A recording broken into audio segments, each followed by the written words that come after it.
หลายคนรอชีวิตที่สมบูรณ์และมั่นคงจึงจะให้ทาน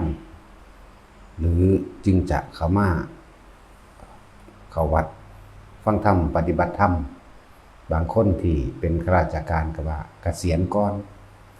จึงจะเข้าบางคนก็ว่าให้รวยก่อนให้มีชีวิตที่สมบูรณ์และมั่นคงซะก่อนจังสิให้จังสินั่นแหละแต่ส่วนมากมันอยากไปทางตายก่อน บ่ได้ค่อยเข้าพวกจังสิพวกไปตั้งใจไว้จังซั่นบ่ได้ค่อยเข้าเด้มันทั้งมีหรอกแนวก็ซากลากหมดเลยฉะนั้นหาชีวิตที่มั่นคงและสมบูรณ์ซะก่อนจึงจะเป็นผู้ให้จังซี่บ่ที่จริงแล้วก็คือให้ทั้งที่มีชีวิตที่บ่สมบูรณ์นั่นแหละจึงจะเป็นความสมบูรณ์ของชีวิตธรรมวิตโกหาความจริงในตนเองให้มันพบให้มันพอธรรมะคือความจริงของสิ่งทั้งหลายทั้งปวงวิตโกแปลว่าคิดค้นหาหรือว่าพึ่งนึกแล้วก็ตึกตรองหาจึงเรียกว่าธรรมวิตโกหาความจริงในชีวิตเจ้าของให้มันพอเกิดมาเพื่อหยังทำเพื่อใครเกิดมาเพื่ออะไรทำเพื่อใครและจุดหมายของชีวิตอยู่ที่ไหนและค้นหาคำว่ามั่นคงถาวรของชีวิตความสมบูรณ์ความมั่นคงความถาวรของชีวิตมีอยู่จริงบ่ว่าทุกคนค้นหาในตนเองนั่นแหละความสมบูรณ์บริบูรณ์หรือความมั่นคงในชีวิตบ่มีหนึ่งจากอย่างนั่นแหละว่าให้ค้นหาตนเอง เกิดมานี่เพื่อหยังเฮ็ดเพื่อหยังแล้วก็มีจุดหมายของชีวิตแบบใดในตัวเองจังว่าแต่ละคนคือน้อยนักน้อยหนาดอกว่าคนที่เข้าใจคำว่าธรรมะใดน้อยนักน้อยหนาเด้อเป็นธรรมดาหลายชีวิตที่เกิดมาศูนย์เปล่าเรียกว่าเกิดมาในที่มืดแล้วก็ไปในที่มืดบ่มีความจริงของชีวิตเลยเกิดมามีแต่ความมักย่องเกิดมาแต่ความจอมปลอมหรือโกหกตัวเองแล้วคนบ่มักความจริงคนมักความจอมปลอมคนมักความหลอกลวงและโกหกเป็นสั่นบ้านเฮาเอิ้นว่าคนส่วนมากมักย่อบ่มักความจริงมักแต่คำยื่นย่อสรรเสริญจอมปลอมโดยฟังธรรมบ่เข้าใจตามสิเปรียบเทียบเอาเฉพาะว่าที่ไม่ใช่พุทธศาสนาที่ไม่ใช่พุทธศาสนาเด้อนั่นแหละได้ชีวิตขึ้นชื่อว่าเป็นมนุษย์เปล่าๆแต่ก็ส่วนมากลงสู่อบายภูมินะอยากว่าเกือบทั้ง 100% นั่นแหละแต่อาจจะยังอยู่บ่กี่ 0.1% ที่ไปสวรรค์ได้บัดนี้เจาะจงเอาเฉพาะว่าเฉพาะพุทธศาสนาขนาดคำว่าเฉพาะพุทธศาสนาก็ยังบ่ต่างกันบางพวกส่วนมากคือกันเลย99%บัดนี้ยังมีอยู่ดอกเปอร์เซ็นต์นึงเอานี่เอาเฉพาะพุทธศาสนาแล้ว99%ก็ยังใส่จะยังมีความเสื่อถืออย่างอื่นยังมีความมักย่องมักหลอกลวงบ่มักของจริงมีแค่เปอร์เซ็นต์เดียวเท่านั้นแหละที่พ่อว่าได้ไปสวรรค์พรหมโลกหรือนิพพานนั่นแหละจังว่า 99% เด้อขนาดว่าในพุทธศาสนาแล้วเนี่ยก็ยังสิ 99% อยู่ไปได้อบายภูมิเหลือเปอร์เซ็นต์เดียวแล้วก็จังมาแบ่งอีกจาก2 ส่วน3 ส่วนเอา2 ส่วนหนึ่งมนุษย์จากมนุษย์สู่มนุษย์ส่วนหนึ่งไปเทวดาก็รวมทั้งพรหมนั่นแหละเทวดาแต่อีกน้อยนักน้อยหนาที่เข้าถึงพระนิพพานได้น้อยนักน้อยหนานั่นแหละเฉพาะประเทศโดยศาสนาอื่นๆบ่ได้เชื่อเรื่องของกรรม บ่ได้เชื่อผลของกรรมบ่ได้ค้นหาความจริงในชีวิตว่าสัตว์โลกเป็นไปตามกรรมเข้าใจว่ามีเทพเจ้าหรือสิ่งศักดิ์สิทธิ์ดลบันดาลให้วันนี้ในพุทธศาสนาก็มีความเชื่อแบบนั้นเหมือนกันทั้งที่วัดกับเขาแต่ว่าพระเจ้ากนกนั่นเองวัดกับเขาพระเจ้ากนกแต่ว่าบ่ถือเอาธรรมไปถือเอาความเชื่ออย่างอื่น เกี่ยวกับสิ่งศักดิ์สิทธิ์ดลบันดาลเกี่ยวกับเทพเจ้าดลบันดาลพระพรหมดลบันดาลนะนั่นแหละก็เลยบัดนี้ตีร่วมไปใช่กันที่พระพุทธเจ้าท่านบอกว่าคนที่ไปสวรรค์เท่ากับเขาโคคนที่ไปอบายเท่ากับขนโคบ่ผิดจักเม็ดคิดเบิ่งก็ขนาดว่าเอาเฉพาะพุทธศาสนามีเปอร์เซ็นต์เดียวที่สิไปเอาแบ่งแยกว่ามีมนุษย์สู่มนุษย์มนุษย์สู่เทวดาแล้วก็นิพพานโลดน้อยมาก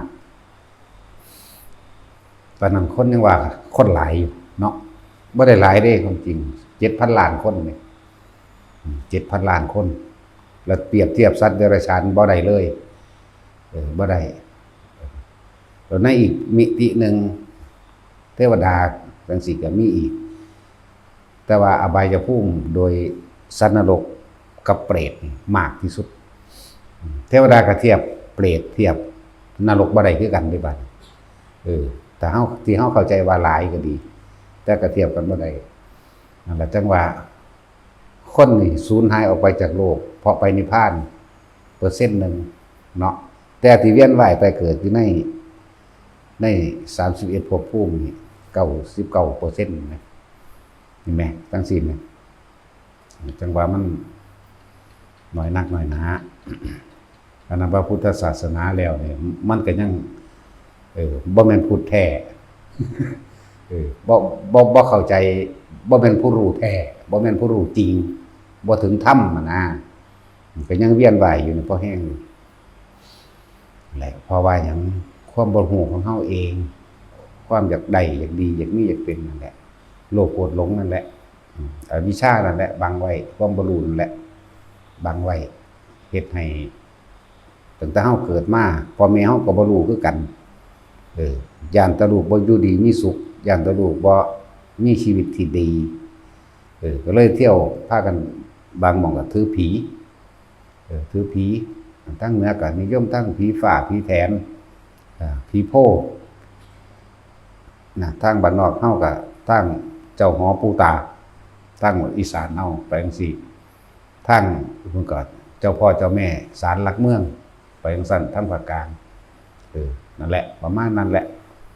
ที่สิเป็นเข้าถึงธรรมแท้ๆนี่น้อยมากจังว่าให้ทุกคนใครควรละพิจารณาหาความจริงในตนเองจึงเรียกว่าธัมมวิตโกจงใครควรพิจารณาหาความจริงในตนเองเกิดมานี่เพื่อหยังทำไปเพื่อหยังแล้วก็จุดมุ่งหมายในชีวิตของเฮาคืออะไรว่าใครควรเบิ่งเอาเด้อ ชีวิตนี่แต่สิพูดถึงโดยรวมสุดยอดในคำสอนพระเจ้ามีแต่ทุกข์กับทุกข์เลยความสุขอันใดก็สร้างที่ว่าใดมากก็ล้วนแล้วแต่ดิ้นรนขวนขวายแสวงหานั่นแหละคืออาการทุกข์คือดิ้นรนแสวงหาส่วนการเสวยนิดหน่อยบอกว่าความสุขใดที่บ่ปนความทุกข์บ่มีเลยก็ในเมื่อถ้าเฮาเข้าใจตรงนี้แล้วว่าเกิดเป็นหยังก็ช่างมีแต่ทุกข์กับทุกข์เดี๋ยวที่เฮาต่อสู้ดิ้นรนเพื่อให้เกิดได้มากับเพราะว่าความปรารถนาสุขทั้งที่ว่าสุขในการเวียนว่ายตายเกิดนี่สิบ่ปนทุกข์เลยนี่บ่มีแล้วเฮาเป็นหยังคือบ่ต่อสู้เพื่อให้มันพ้นทุกข์ไปเลยดับทุกข์ไปเลยมั้ยดับออกไปเลยจากตัณหาอุปาทานนี่ขาดออกไปเลยคือบ่ต่อสู้ตัวนี้โลดนะก็ในเมื่อทางโลกก็ใช้ชีวิตก็ต่อสู้ดิ้นรนเพื่อให้ได้มาซึ่งอาหารต่อสู้ดิ้นรนเพื่อมาซึ่งเสื้อผ้าอาภรณ์เครื่องประดับประดาต่างๆดิ้นรนต่อสู้เพื่อให้ได้มาซึ่งที่อยู่อาศัยจีดินจีดอนดิ้นรนต่อสู้เพื่อสิรักษาสุขภาพเอาไว้คือความเจ็บไข้ได้ป่วยนี่นะ เป็นหยังก็ว่าต่อสู้มันดับทุกข์ไปโลดนะเนาะคือว่าให้มันสิ้นออกไปจากความอยากตัวนี้ไปโลดนั่นแหละ ทั้งว่าเกิดมาเพื่อหยังโดยโลกิยะสัตว์โลกทั้งหลายก็ดิ้นรนเพื่ออาหารเพื่อที่อยู่อาศัยเพื่อเครื่องประดับประดาเสื้อผ้าอาภรณ์ต่างๆเครื่องประดับสร้อยตุ่มหูกุนทนแหวนเพชรนั่นนี่ตลอดทั้งชื่อเสียงนี่เครื่องประดับประดาแล้วก็ต่อสู้เพื่อมีสุขภาพแข็งแรงตอนมันแข็งแรงบ่ทันต่อสู้หาเงินตอนที่มันแข็งแรงบ่ทันต่อสู้ตอนที่มันแข็งแรงอยู่เด้อฟังดีๆบ่ทันได้ต่อสู้คือหาเงินหาบ้านหายศธรรมดาศักดิ์เกียรติยศคำสรรเสริญเงินย่อต่างๆนี่ดิ้นรนหาตัวนี้อยู่ที่อยู่อาศัยได้มาเงินได้มาเครื่องประดับประดาได้มาแต่ว่าเวลามันป่วยแล้วต่อสู้เพื่อสิได้สุขภาพแข็งแรงขึ้นมาเอาเงินที่หามาได้ตลอดทั้งที่ดินที่ดอนที่อยู่อาศัยและทรัพย์สมบัติอันเป็นเครื่องประดับประดาต่างๆขายมันเพื่อสิเอาเงินไปซื้อสุขภาพขึ้นมาคือไปรักษาตัวเองให้หายจากอาการเจ็บป่วยนั่นแหละแน่เห็นบ่ล่ะสุดท้ายมามันก็มาจังซี่อยู่คือเก่าอยู่การดิ้นรนต่อสู้เพื่อให้ได้มาในตัณหาอุปทานของเจ้าของเองเพื่อให้ได้ที่อยู่อาศัยเพื่อให้ได้อาหารอย่างดีเพื่อให้ได้เครื่องประดับประดาได้เครื่องอำนวยความสะดวกมื้อนี้จังซี่ล้วนแล้วแต่มีแต่ความทุกข์ปนไปทั้งนั้นเลยเนาะเฮาคือบ่ต่อสู้เพื่อให้มันดับทุกข์ไปเลยเพื่อให้มันพ้นทุกข์ไปเลย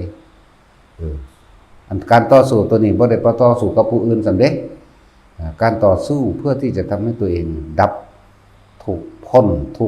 พ้นจากการเกิดแต่พ้นทุกข์ก็ดีต่อสู้กับตัวเองล้วนๆเด้บ่ไปขอความคิดเห็นจากไผบ่ได้ไปขอความคิดเห็นจากไผบ่ต้องไปขอกำลังสำรองจากไผแล้วก็บ่มีผู้ใดซอยผู้ใดได้พร้อมตนล้วนๆฉะนั้นต่อสู้กับความคิดเจ้าของนี่ได้บาดนั่นแหละวิธีต่อสู้เพิ่นก็ประทานไม้เฮาบ่แห้งแล้วเพิ่นก็บอกแนวบอกทางบอกความจริงไม่เฮาเบิดล่ะอานาปานสตินั่นแหละลมหายใจเฮาเองการควบคุมความคิดกับตัวเฮาเองควบคุมความคิดเฮาเองได้บาดนี้บ่มีผู้ใดมาควบคุมความคิดให้ได้เด้อลองบอกเลยมึงอย่าคิดแนวนี้มันก็คิดคือเก่ามันก็สวนกันคือเก่านั่นแหละแน่ความคิดนี่เป็นอิสระของภัยของมันบ่มีกงขังความคิดใดบ่มีโซ่ตรวนผูกไว้ได้ความคิดนี่ตัวเฮาเองต่างหากเฮาต้องควบคุมตัวเองต้องต่อสู้กับความคิดตัวเองนี่แหละคือต่อสู้กับความดับทุกข์หรือพ้นทุกข์ค้นหาในตนเองค้นหาความจริงในตนเองเฮาเกิดมาเพื่อหยังถามเจ้าของนั่นน่ะวิตกเลยคือการนึกการตรึกตรองค้นหาความจริงจึงเรียกว่าธรรมวิตโกตึกตองเบิ่งกูตึกเกิดมาเพื่อหยังกูนี่นี่แล้วกูทำไปเพื่อหยังกูนี่เห็นไหมจุดหมายของชีวิตของกูนี่คือหยังกูนี่แล้วค้นเข้ามาหาความจริงในตนเองการได้มาของทุกสิ่งทุกอย่างที่จะไม่ได้มาด้วยการต่อสู้ที่จะได้บ่ได้มาด้วยการความทุกข์นี่บ่มีจักอย่างแต่การเสวยความสุขเพียงนิดหน่อยเหมือนรสแห่งกามนั่นแหละมีรสชาติเพียงแค่ชั่วขณะหนึ่งแต่ความทุกข์นั้นทั้งวันทั้งคืนเด้คือคู่ตัวผัวเมียนี่เมื่อได้เป็นผัวเป็นเมียกันแล้วแสวงหาที่อยู่อาศัยอาหารเครื่องประดับประดาเครื่องอำนวยความสะดวก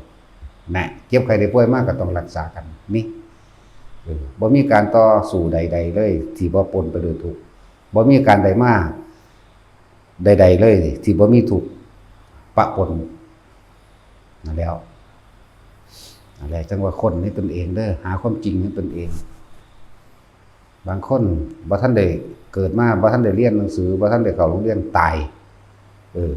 ก็ต่อสู้กับโลกซะก่อนมันก็ดีนั่นแล้ว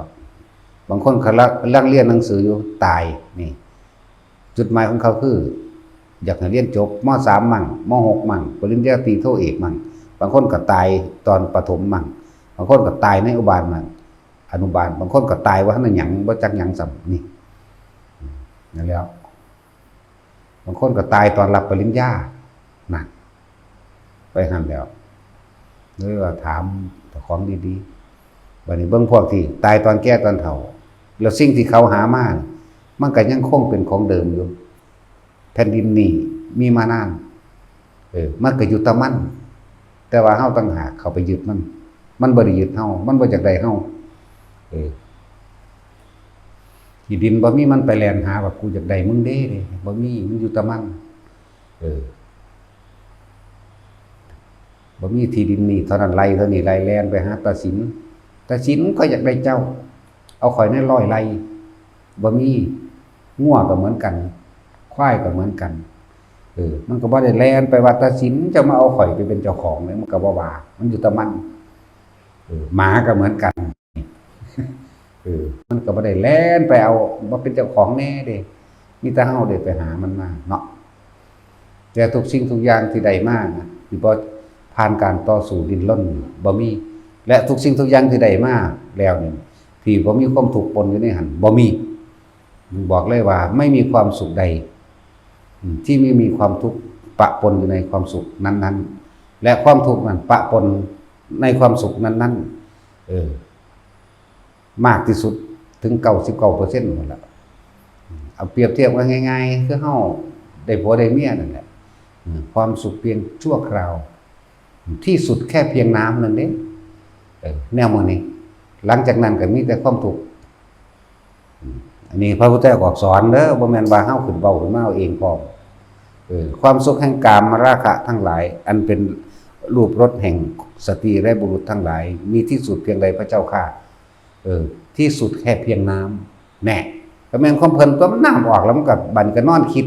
สิไปหากินหยังนอมื้ออื่นนี่กูสิไปหางานไสนอกูสิไปจังไดนอแน่มีแต่ทุกข์กับทุกข์แต่ว่าไม่รู้นั่นแหละเบิ่งตามความเป็นจริงโลดถ้าบ่น้อมเขามันจะกินบ่รู้ได้นี่พวกไปขายของมื้ออื่นที่ไปวางของนั่นของนี่อันนั้นขาดอันนี้บ่มีอันนั้นบ่พอต้องแล่นไปเอาของอีกเนี่ยแต่ว่าตอนนอนนำกันอยู่บ่ได้คิดอยากว่าแต่ว่าเสร็จหลังจากนั้นแล้วคิดพวกขายของพวกเฮ็ดงานห้าง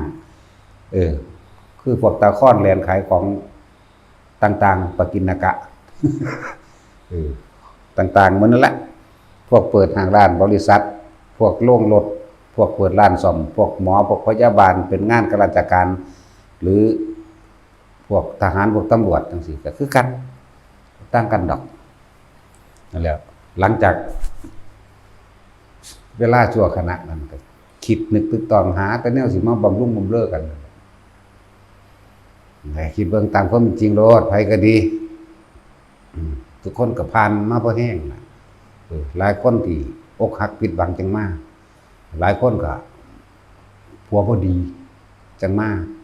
ผัวติดยาก็มีนี่ก็มีเล่นการพนันก็มีทิ่มปะกันก็มีนั่นแหละ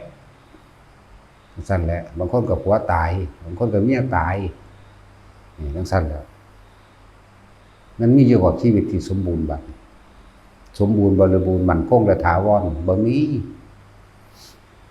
นั่นแหละแล้วหลายๆอย่างที่เราต่อสู้ดิ้นรนมันเพื่อหยังเพื่อใครเพื่ออะไรและจุดหมายของชีวิตของเฮาที่เฮาดิ้นรนต่อสู้มาสุดท้ายแล้วมันไปไสนั่นแหละว่าให้ทุกคนนำธรรมอันนี้นำความจริงอันนี้ใครควรในตนเองวิตกก็คือการนึกตึกตรองนั่นแหละจึงเรียกว่าธรรมวิตโกนึกตึกตรองใครควรเรื่องสั้น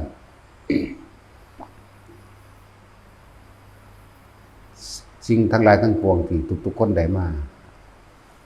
ล้วนแล้วแต่ได้มาด้วยการต่อสู้เด้เนาะจึงได้มาต่อสู้ก็คือดิ้นรนแสวงหามันบ่แม่นธรรมดาได้ต่อสู้จริงๆเด้บางที่ไปทำการทำงานต่อสู้กับความอดความทนเจ้าของเองความเพียรพยายามเจ้าของเองต่อสู้กับเพื่อนร่วมงานในหมู่พวกบ่กันแหน่เสียดสีทิ่มแท่งดูถูกกันบางที่ก็ ดยต่อสู้กับอารมณ์ตัวเองกับเจ้านายเจ้าของห้างร้านบริษัทเว้านั่นเว้านี่ให้บ่ถูกใจเขานั่นต่อสู้ล่ะบ่แม่นเอาปืนไปยิงกันดอกเรื่องคำว่าต่อสู้ในที่นี้ก็ดีเรื่องต่อสู้ในเอาฆ่ากันตายเลยก็มีได้บัดนี้นะมันก็ลามไปถึงการฆ่ากันตายได้เลยก็มีได้บัดนี้นั่นแหละบ่มีจักอย่างเลยความสุขใดที่จะได้มาโดยไม่มีการต่อสู้นี่ไม่มีนะครับความสุขใดที่ไม่มีความทุกข์ปะปนก่อนที่จะได้ความสุขนั้นก็ไม่มีชีวิตนี่ก็มีคือการต่อสู้เนาะเป็นหยังคือว่าสู้กับใจเจ้าของบัดนี้เป็นหยังคือว่าสู้กับความคิดเจ้าของนั่นแหละซึ่งบ่ได้มีผู้ใดเป็นเจ้านายบ่ได้มีที่คุ้มขังพร้อมต่อสู้กับตัวเองเด้อแหละประสันสิว่าบ่คนที่บ่มีธรรมะมักสิพูดว่าเป็นน้ำคนนั้นเป็นน้ำคนนี้โยนความผิดให้ผู้อื่นเบิดเวลาบ่ได้ดังใจบ่ได้ว่าสมบัติในตัณหาที่เจ้าของอยากได้เป็นน้ำอีนั่นเป็นน้ำบักนั่นเป็นน้ำรัฐบาลเป็นน้ำฝนตกแห้งโพดแดดคักโพดแล้วบ่ได้ไปนั่นบ่ได้นี่โทษออกอื่นๆเบิดเลยแต่ว่าบ่เคยโทษตนนี่คือคนบ่มีธรรมเขาสิโทษผู้อื่นแล้วก็โทษไปหาสิ่งศักดิ์สิทธิ์พร้อมเลยดินฟ้าอากาศก็โทษเด้โทษดินแข็งแกน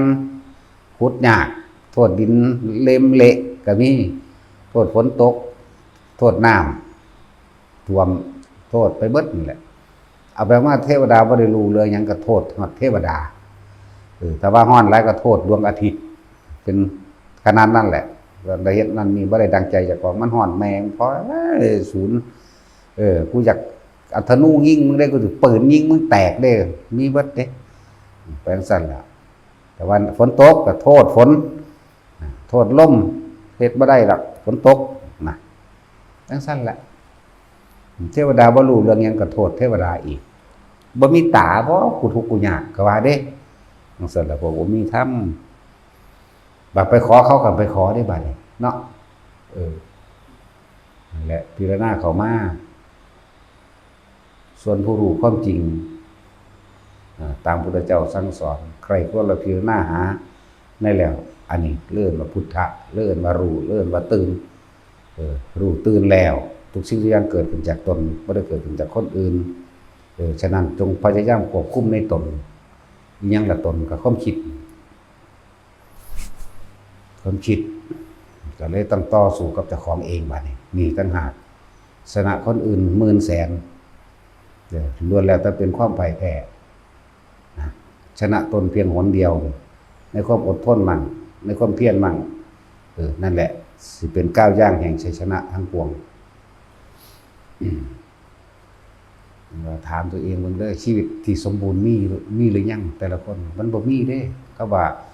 มันคงถาวรสมบูรณ์อย่างที่ว่ามานั่นแหละ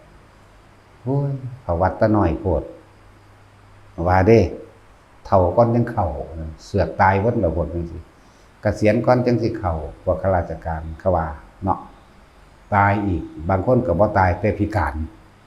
นี่มันไปหั่นเด้หลายแบบหลายอย่าง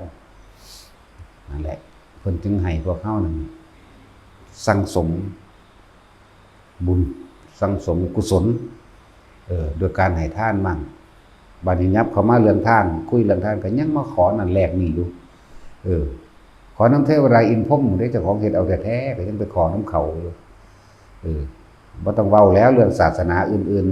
ๆขนาดคำว่าพุทธศาสนามันยังบ่ทันได้เข้าถึงคำว่าธรรมเขาความจริงอยู่เลยเป็นอันเดียวกันกับเขานั่นแหละนั่นเจ้าสิใส่ชื่อว่าพุทธก็สร้างชื่อมันซื่อๆเด้นั่นศาสนาพุทธซื่อๆเด้บ่ต่างกันเลยกับฮินดูซิกบ่ต่างกันเลยกับบ่แม่นอันฮินดูกับคริสต์กับอิสลามบ่ต่างกันเด้เพราะพวกนี้เป็นพวกขออีหยังก็ขอทั้งที่เจ้าของเหื่อหน่อยเหื่อยางอยู่พวกคำว่าพุทธก็ขอกะอันเดียวกันกับเขา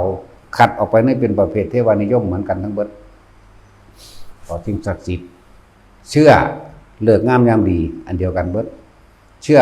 วันเดือนปีเกิดกันเดียวกันเบิดเชื่อปีเชื่อต้นไม้และภูเขา เชื่อต่างๆนี่ไปทั้งคนเบิดพุทธศาสนาบ่แม่นศาสนาแห่งความเชื่อเด้เป็นศาสนาแห่งความจริงเป็นหนทางแห่งความจริงแต่ว่าจริงนี่ตัวเองต้องเดินเองเด้บ่แม่นผู้อื่นเอาให้นั่นแหละว่าให้ทุกคนใครควรพิจารณาน้อมเข้ามาในตนน้อมเข้ามาคักๆบางใดมันสมบูรณ์บริบูรณ์ครอบครัวที่สมบูรณ์มีอยู่บ่บางคนก็ตายแต่น้อยพ่อแม่บางคนก็ว่ามีลูก9คนตายแล้ว3ก็มีเนาะบัดนี้บางคนก็โอ้ยมันไปเอาผัวเรายินแต่ข่าวว่ามันร่ำรวยมันบ่มาเบิ่งแม่จักเทื่อดอกนะสารพัดเนาะบางคนก็โทษหลายๆอย่างบ่มีครับว่าสมบูรณ์บ่มีมีแต่อนิจจังกีรังอย่างยืนบ่มีหาความกีรังอย่างยืนบ่ได้นะมีแต่อนัตตาจากกันคือเก่าใครควรเบิ่งเอาเองแต่ละคนบางคนกับผัวตายบางคนกับเมียตายจังได้มาบางคนกับป๋าผัวมาจังได้มาบางคนกับป๋าเมียมาจังได้มาเด้นั่นแหละหลายแบบหลายอย่างนะที่หาความสมบูรณ์บริบูรณ์โดยศีลเสมอแต่สิเว้าเรื่องว่าศีลเสมอบ่ทันได้เว้าน่าสิว่าคำว่าศรัทธาเสมอมีความเชื่อและความเห็นเสมอกันส่วนศีลบางครั้งมันก็บ่เสมอกันดอกจาคะความบริจาคก็ขึ้นอยู่กับศรัทธาเหมือนกันศรัทธาจึงเป็นหัวหน้าทั้งเบิดครอบครัวที่มีศรัทธาเสมอกับบ่มีหรอกก็ยังผัวเมียกันแท้ๆกัน2คนแท้ๆก็ยังหาความเสมอภาคบ่มีศรัทธาเสมอจาคะบ่เสมอก็มีคำว่าจาคะแปลว่าให้โดยใจบริสุทธิ์คำว่าจาคะนี่ให้ขาดจากความเห็นแก่ตัวบ่ปรารถนาสิ่งใดเป็นเครื่องตอบแทนเด้จาคะบัดนี้2ผัวเมียนี่เป็นคนมักทานเหมือนกันแต่ว่าบางที่สั่งอีนั้นให้มันเฮ็ดหยังจะสั่งกระดอกนั่นเห็นบ่มันบ่เสมอว่าผู้ผัวกันว่าให้แล้วก็แล้วเด้บ่ได้คิดหยังแต่ผู้เมียก็ยักก็มีเด้บัดนี้ก็กลับกันผู้ผัวก็เหมือนกันอุ้ยไปให้มันเฮ็ดหยังเด้มันด่าเก่งๆเลยหานขี้หลักนี่ก็เป็นจังซี่ก็มีนั่นแหละถ้าสิหาสิ่งเสมอมันก็ยากอยู่หรอกศรัทธาเสมอศีลเสมอจาคะเสมอปัญญาเสมอนะครับถ้าศรัทธาไปอันเดียวกันได้อยู่บ่ขัดบ่โคกบ่เถียงแต่ความบ่เสมออย่างอื่นก็มีอยู่ในหันแหละมันจึงบอกว่าโลกนี้บ่มีความสมบูรณ์หรอกความบ่สมบูรณ์นั่นแหละคือความสมบูรณ์ของธรรมของความจริงเข้าใจว่าล่ะโลกนี้สมบูรณ์บริบูรณ์ที่สุดโดยอนิจจังทุกขังอนัตตานั่นแหละคือความสมบูรณ์บริบูรณ์ของโลกคือความบ่เที่ยงแท้แน่นอนแหละนี่แหละสมบูรณ์โดยอนิจจังสมบูรณ์โดยความบ่เที่ยงแท้แน่นอนสมบูรณ์โดยความพัดพรากจากสิ่งที่รักสมบูรณ์โดยความทุกข์สมบูรณ์โดยความตายสมบูรณ์แท้อันนี้ที่จะไปหาความสมบูรณ์ของชีวิตและครอบครัวบ่มี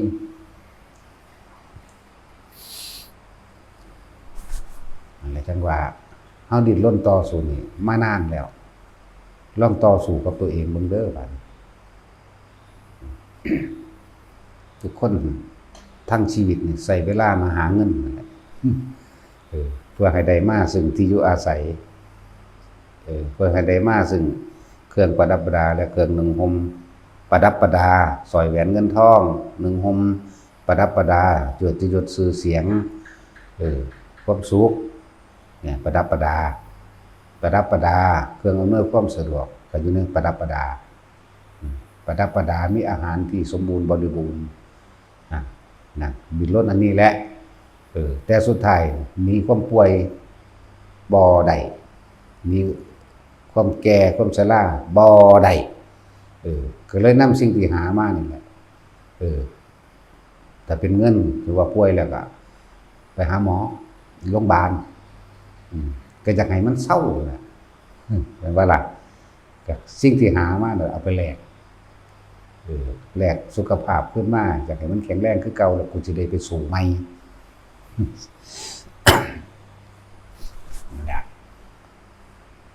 บอกว่าถ้าเฮาเข้าใจธรรมะถึงเฮาเข้าใจความจริงของชีวิตเฮาเข้าใจอริยสัจ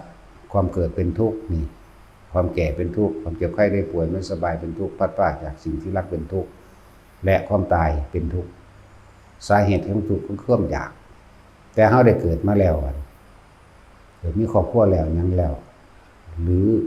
ว่าท่านมีครอบครัวก็สร้างเอาไปใครควรพิจารณาเบิ่งเด้อแต่ว่าความอยากรวยก็มีอยู่เป็นนั้นคือบ่ปฏิบัติธรรมไปพร้อมๆกันเพราะการปฏิบัติธรรมบ่แม่นว่าสิว่าให้มันเต็มสูตรเต็มรูปแบบหรอกก็ค่อยๆทำความเห็นให้มันตรงกับความจริงของโลกความจริงของเกิดความจริงของแก่ความจริงของแต่เจ็บของตายความจริงของสัตว์โลกเป็นไปตามกรรมความจริงคือความสำเร็จใดๆก็ต้องเฮาเฮ็ดเอาเองบ่นี่แม่นั่นแหละก็ปฏิบัติธรรมไปพร้อมตัวปฏิบัติธรรมมันก็บ่ได้แม่นของยากอีหยังเพียงแต่ว่าหาวิหารธรรมเป็นเครื่องอยู่คือลมหายใจเฮานี่แหละอานาปานสติหรือทรงฌานเจริญฌานเฮ็ดไปเถอะปนกันไปครับหาเงินนั่นแหละแล้วเฮาสิได้สุขภาพที่สุขภาพจิตก็แข็งแรงเวลาอกหักผิดหวังทิ่มลงไปอันนี้จังทุกขังอนัตตาเวลาบ่ได้ดังใจทิ่มลงไปกดข่มตัวเองโดยตัวเองกดข่มตัวเองโดยตัวเองคือเอาธรรมะนั่นแหละมากดมาข่มมันไว้มาปลอบประโลมมาเป็นเครื่องอยู่ของทั้งใจของความคิดนั่นแล้วบัดนี้พวกนี้สุขภาพกายก็ดี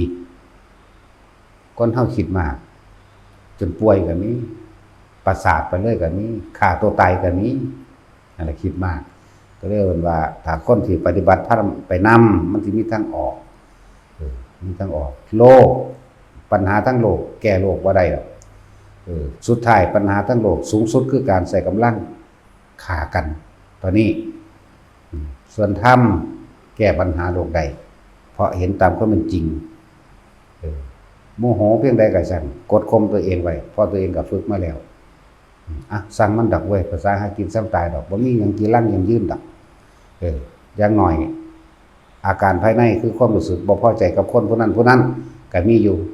แต่ว่าบ่แสดงทางกายหรือว่าจะอดเอาอดไปอดมาอดไปมันก็เริ่มคมขี้ไปคมขี้มากก็ขาดเองอะไรจังว่าโลกแก้โลกบ่ได้ปัญหาทั้งโลกแก้ปัญหาทั้งโลกบ่ได้สุดท้ายฆ่ากันตายเนี่ยเอาไปหันอยู่แต่ว่าปัญหาทั้งธรรมะเนี่ยเอาไปแก้ปัญหาโลกได้สุดท้ายว่าดิ้นรนค้นคว้าไปยังกระดอยเนาะเห็นความจริงในชีวิตเกิดมาเพื่อหยังกูนี่เฮ็ดไปเพื่อหยังกูนี่เฮ็ดไปก็เฮ็ดไปตายแล้วคนทั้งหลายก็ตายมามากแล้วอันนั้นก็ว่าตะกี้ก็หน้าปูหน้ายาตายายแล้วก็หน้าพ่อหน้าแม่แล้วก็หน้ากูแล้วที่ตายมาแล้วก็ไล่มาเนี่ยมันก็เริ่มเห็นตามความจริงก็เริ่มต่อสู้ตัวเองต่อไปต่อสู้ความคิดตัวเองเอา นั่นแหละหลายอย่างคนเฮาถ้ายอมรับความจริงแล้วบ่โดนเด้เรียกว่าสัมมาทิฏฐิมีความเห็นตามความเป็นจริงเห็นความเกิดแก่เก็บตายเป็นตามความเป็นจริงเห็นว่าโลกนี้เป็นอนิจจังทุกขังอนัตตาตามความเป็นจริงเห็นว่าโลกนี้สิ่งทั้งหลายทั้งปวงล้วนแล้วแต่มีเหตุและปัจจัยเฮ็ดให้เกิดบ่มีสิ่งศักดิ์สิทธิ์ใดบ่มีเทพเทวดาอินทร์พรหมพระเจ้าทั้งใดเป็นผู้ดลบ่มีนี่ก็บ่โดนได้ล่ะนั่นแหละผู้ใดสิมีความเห็นถูกต้องตามความเป็นจริงแล้วบ่โดนเรียกว่าเข้าสู่มรรคมีองค์8สัมมาทิฏฐินี่มีความเห็นถูกต้องตามความเป็นจริงสัมมาสังกัปโปมีความคิดดำรินั่นคิดก็คิดตามความจริงได้บัดนี้สิเฮ็ดโครงการใดๆนึงก็สร้างหรือตาเขาเห็นในขณะปัจจุบันเห็นปุ๊บคิดต้องตามความเป็นจริงได้หมดสังกัปโปแปลว่าดำริชอบตามความเป็นจริงนั่นแหละตามความเป็นจริงแล้วสัมมาวาจาก็เกิดเว้าก็เว้าตามความจริงเว้าสิ่งที่เฉพาะเป็นประโยชน์บ่เป็นโทษต่อไปบอกว่าเดินไปก็บ่เป็นโทษต่อตนนั่นแหละนั่นก็ไล่เป็นสมากัมมันโตการกระทำ ถูกต้องตามความจริงแน่กระทำสิ่งใดก็สร้างกระทำตามเป็นจริงบ่ได้กระทำตามความหลอกลวงสัมมาอาชีวะกับประกอบอาชีพสุจริตต่อไปเลยรู้แล้วการทำร้ายผู้อื่นคือการทำร้ายตนเองโกรธผู้อื่นคือทำลายตัวเองอย่างคาดไม่ถึงโดยเฉพาะความโกรธเนี่ยใครเป็นผู้รับโทษก่อนบุคคลที่เราโกรธบ่หรือตัวเราเองคิดเบิ่งเด้อตัวเฮาเองเด้เป็นผู้รับก่อนนั่นดังสั้นแล้วกระทำสัมมาอาชีวะสัมมาวายโมความเพียรชอบตามความเป็นจริงคำว่าชอบคือบ่ไปเบียดเบียนเด้เป็นอยู่โดยธรรมเป็นอยู่โดยชอบธรรมนี่ชอบโดยบ่ไปเบียดเบียนผู้ใดผู้หนึ่งผู้ใดก็เห็นดีเห็นงามเลื่อนว่าชอบธรรมนั่นแหละเป็นก็สัมมาสตินี่ระลึกนึกถึงอันนั้นควรอันนี้บ่ควรนี่นึกถึงแต่ว่าควรและบ่ควรสติโดยการใช้ชีวิตร่วมกันสะก่อนร่วมกันกับสัตว์โลกนำกันนี่แหละร่วมกันกับหมู่คนทั้งหลายนี่แหละอันนี้ควรอันนี้บ่ควรคนนั้นเป็นจังซั่นคนนี้เป็นจังซี่ลูกนั่นแหละเหมือนกับว่าเมตตาหรือการให้ทานต่างๆก็สั่งอย่าให้ทานหรือเมตตาแบบคนโง่คนไม่รู้เรื่องว่านี่เฮ็ดให้ผู้นี้เนี่ยคนผู้นี้สินำสิ่งเหล่านี้ไปเป็นโทษต่อผู้อื่นได้มากแล้วโทษนั้นก็ย้อนขึ้นมาตนนี่คนผู้นี้เป็นคนดีเป็นคนมักช่วยเหลือสังคมจังซี่เมตตาให้ไปคนผู้นี้สิแจงออกไป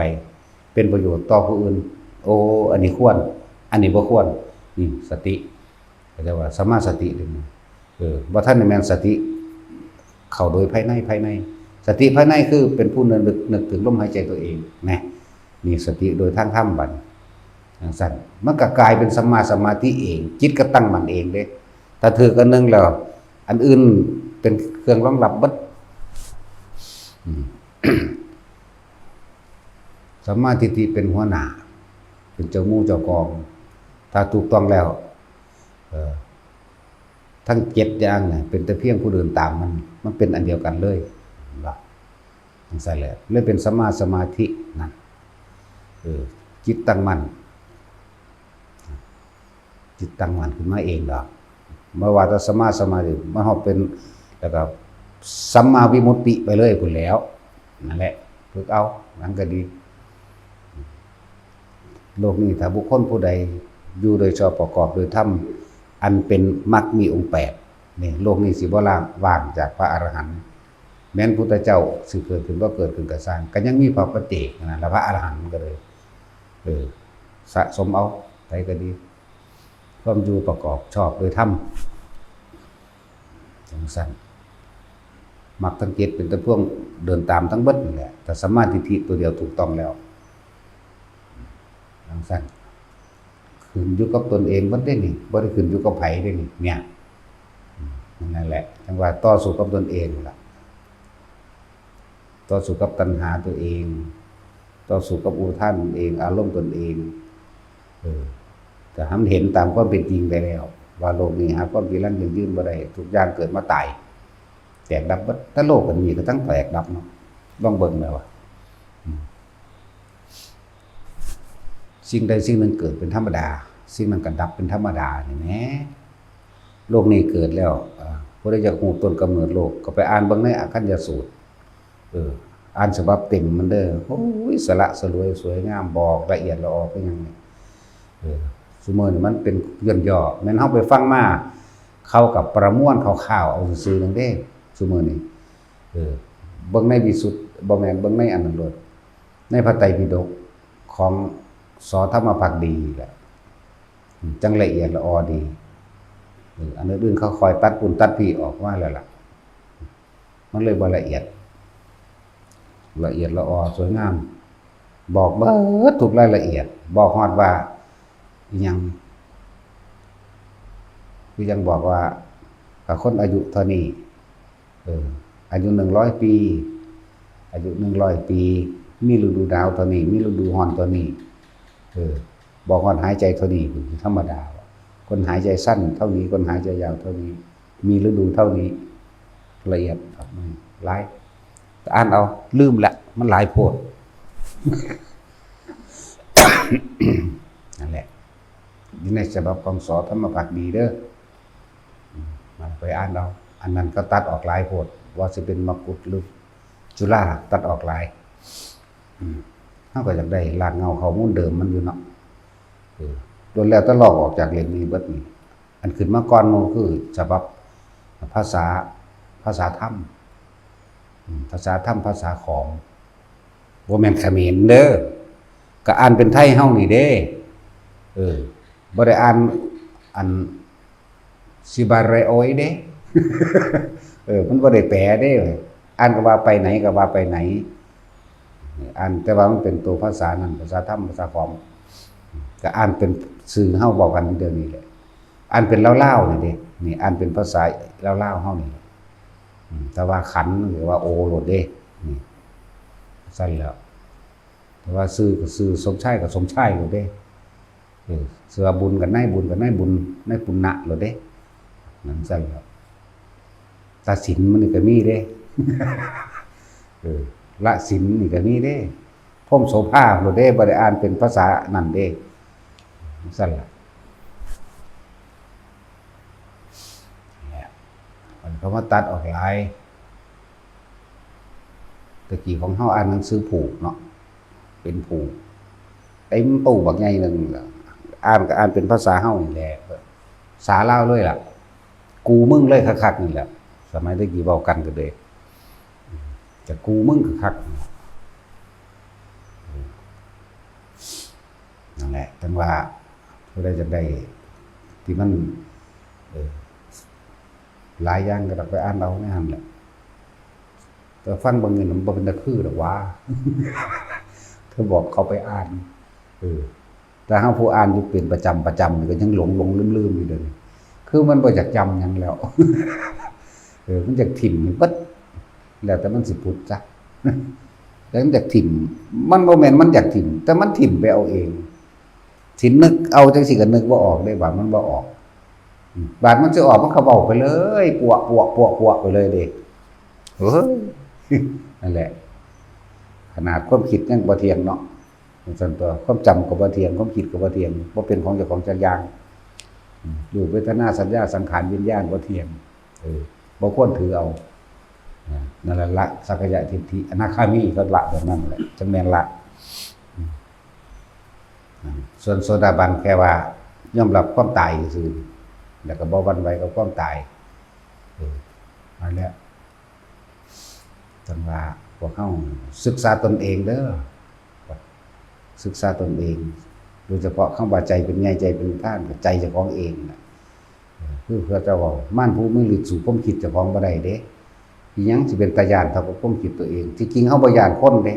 เฮาอยากจะของเฮาอยากจะของเด้จังสิเรื่องตีลั่นฟันแทงหรือขาบ่ได้ญาณจักเม็ดแต่ความน่ากลัวที่สุดคือกลัวตัวเองกลัวความคิดตัวเองเพราะความคิดเฮาเองนั่นแหละพาเฮาเวียนว่ายแต่เกิดอยู่ตรงนี้เฮ็ดจังได๋เฮาสิควบคุมมันได้นั่นแหละจังว่ามันบ่มีผู้ใดควบคุมได้เด้นอกจากเจ้าของเป็นอิสระอีหยังคักคือหยังอยู่ในความคิดนี่ขนาดนอนอยู่มันยังคิดได้เนาะก็ฝันนั่นเด้ซั่นเนาะตาสินนอนอยู่กับฝันไปนั่นแหละความคิดขณะนอนหลับหรือจิตขณะนอนหลับก็ว่าไปแต่งซั่นล่ะมันมีอนุภาพคืออย่างนี้เด้นั่นแหละท่านว่าสู่กับเจ้าของนั่นแหละ สู่กับคนสนะเป็นแสนเป็นล้านล้วนแล้วแต่เป็นความพ่ายแพ้แก้วัฏฏะพ่ายแพ้แก้ตนเบิดเลยพ่ายแพ้แก้ความเห็นแก่ตัวของเจ้าของก็เลยต้องเวียนว่ายตายเกิดมารับสิ่งที่เจ้าของเฮ็ดไว้จึงบอกว่ามื้อนี้ว่าธัมมาวิตโกธรรมะคือความจริงวิตกก็คือการนึกตึกตองหาความจริงในตนแล้วก็คืออยากให้เทศน์เรื่องธรรมะวิตโกบ่แม่นฉายาพระองค์ใดองค์หนึ่งเด้มันมีหัวข้อธรรมอยู่แล้วจักว่าล่ะมันผุดขึ้นมาให้เทศน์ก็เทศน์เบิ่งกันนะเทศน์ไปตามเจ้าของงูปลานี่แหละเนาะ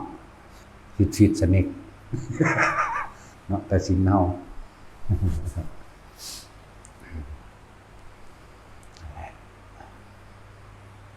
ทุกคนหันเข้ามาเบิ่งเจ้าของดีๆเด้อหากินไปตายบอกซุมื้อละว่าจังซี่โอ้ยกระดอกกระเดียแต่ไผก็ดีภาษาอยู่หากินซ้ำตายนี่เนาะอกหักผิดหวังก็ทำลายเจ้าของเนาะกินเหล้าติดยาคิดว่าสิไปประชดผู้อื่นติมันทำลายเจ้าของเด้อพวกอกหักพวกผิดหวังพวกหยังแน่หลายอะไรอย่างนั่นแหละเอาแต่ใจอยากให้คนมาเอาใจแล้วก็ประชดผู้อื่นว่าซ่านที่ไหนได้ก็คือทำลายเจ้าของนั่นแหละบ่ต้องไปคิดไกลก็ได้นะเวลาใดก็สร้างเฮาโกรธเกลียดเกลียดแค้นหวังทำร้ายและทำลายผู้อื่นให้เสียชีวิตและทรัพย์สินในขณะนั้นน่ะเรากำลังทำร้ายตัวเองแต่ตัวเองคาดไม่ถึงว่าตัวเองทำลายตัวเองผู้ใดเจ็บใจก่อนแต่ว่ามันเจ้าของผู้ใดเจ็บใจผู้ใดเจ็บปวดก่อนแต่ของนั่นได้ล่ะนั่นแล้วจะให้เขาชิบหายตัวเองนั่นแหละชิบหายจากว่าล่ะจะให้เขาตายตัวเองนั่นแหละตายจากความดีตายจากศีลธรรมตายจากกุศลนั่นแหละมันตายจริงตายตอนนั้นปุ๊บมันก็ไปตามที่เจ้าของค้างไว้นั่นแหละอารมณ์ค้างไว้คิดเบิ่งดีๆพระภิกษุสงฆ์เฮาบวชเข้ามาแล้วนี่มีโอกาสมากที่สุดนำมันเบิดมือเบิดคืนเลยหันคักเบิ่งจะไปสู่กับไผก็ยังบอกสู่กับใจตัวเองสู่กับความคิดแต่ของนั่นโลดเฮ็ดจังได๋มันสิหยุดได้เฮ็ดจังได๋มันสินิ่งได้นะเฮ็ดจังได๋มันสิทันความคิดได้โดยบ่คิดตามสิ่งที่มันเป็นความคิดนี่บ่มีผู้ใดบังคับให้ได้ฟังดีๆโลดตัวเองเท่านั้นเด้คุ้มขังบ่ได้เด้ผูกร่างกายไว้ความคิดมันยังก็ไปอยู่เนาะเป็นอิสระเด้นั่นแล้วคำว่าอิสระคือบ่มีผู้ใดบังคับมันได้นอกจากตนนี่แหละมีแต่เฮาเท่านั้นแหละที่บังคับมันได้คือสติของตัวของเองนั่นแหละรู้จักอยู่แล้วแต่สิต่อสู้ก็บ่สู้มันพ้นทุกข์ไปโลดสู้มันดับไปโลดเฮ็ดมันไปทีละหันเข้ามาเรื่องปฏิบัติก็เหมือนกันอันนี้เอาเรื่องปฏิบัติบัดนี้ก็สู้กับความคิดเจ้าของคักๆนี่เด้บาดนี้ความคิดความเคยชินของเจ้าของในความอยากได้อยากดีอยากมีอยากเป็นนี่เด้บาดนี้นั่นแหละว่าเฮ็ดไปเรื่อยๆบ่ต้องไปคาดคะเนความอยากเป็นไงบ่ต้องไปคาดคะเนหวังว่ากูจะเป็นนั่นเป็นโสดาหรือยังนอเป็นสกิทาคานาคาอรหันต์หรือยังนอนี่แหละจังว่าว่างความอยากตัวนี้ไว้เหมือนกันแต่ให้จดปัจจุบันในขณะที่ตัวเองปัจจุบันที่เจ้าของเฮ็ดเองน่ะที่เว้ารู้อยู่ดอกอันเรื่องนั้นมันคือพากันอยากเป็นแท้พระอรหันต์หูทิพตาทิพแบบนั้นพระอรหันต์เป็นจังไดความเป็นอยู่ของเขาเจ้าเป็นจังไดนั่งซึ้งลึงอยู่บ่ปากบ่เว้าบ่ยิ้มบ่กินบ่หรือลอยหออยู่เลยเนาะนะเรือผู้ใดมาจังได๋ฮู้ว่าละคิดความคิดของเขาเบิดบ่ฮู้อดีตศาสตร์เขาเบิดพระอรหันต์เป็นจังซั่นบ่เขาคือพากันอันนั้นอันนี้แท้นั่นแหละอันนี้ก็คือการสู้กับตัวของตัวเองคือกันเด้อตัณหาอันละเอียดแม้นว่ามันสิเป็นมรรคานุภาอันเป็นหนทางแห่งความดับทุกข์เลิกก็สร้างเฮามีจุดหมายเดียวว่าสิบรรลุนั่นแหละว่านิพพานอย่างเดียวแหละบ่ต้องเป็นหยังดอกว่าแต่มันบ่มาเกิดนั่นแล้วตัณหานี่เป็นตัณหาละเอียดแต่ว่าเป็นหนทางเข้าถึงความบริสุทธิ์นะมรรคานุภาวิสุทธิญาณหนทางนี้เป็นหนทางแห่งความบริสุทธิ์ให้รู้จักคำว่าปัจจุบันน้อมเข้ามาสู่คนปฏิบัติบัดคนที่ปฏิบัติแล้วบ่หาตั้งแต่ไปล้ำลึกอิหยังมากมายดอกเรียกว่าเพียงแค่ปฐมฌานรู้ลมหายใจเข้าออกกับมีอาการปิติเป็นเครื่องยืนยันเพียงแค่นี้เฮ็ดอยู่แค่นี้ลมหายใจกับอาการปิติที่เกิดกลางระหว่างหน้าผากที่พวกเฮามาตั้งขึ้นไว้ฐานที่ตั้งแห่งจิตก็ว่าสมาธิแปลว่าจิตตั้งมั่นตั้งตรงไหน ตั้งตรงฐานตรงไหนบอกความรู้สึกว่านวงอยู่นี่แหละกลางหน้าผากเท่านี้เองนี่เอาอยู่นี้ลมหายใจกับนวงนี่ก็พอแล้วส่วนนอกนั้นมันสิเป็นเอาเองดอกจนชั้นที่สองมันก็บ่มีความคิดถึงลมหายใจแต่ว่า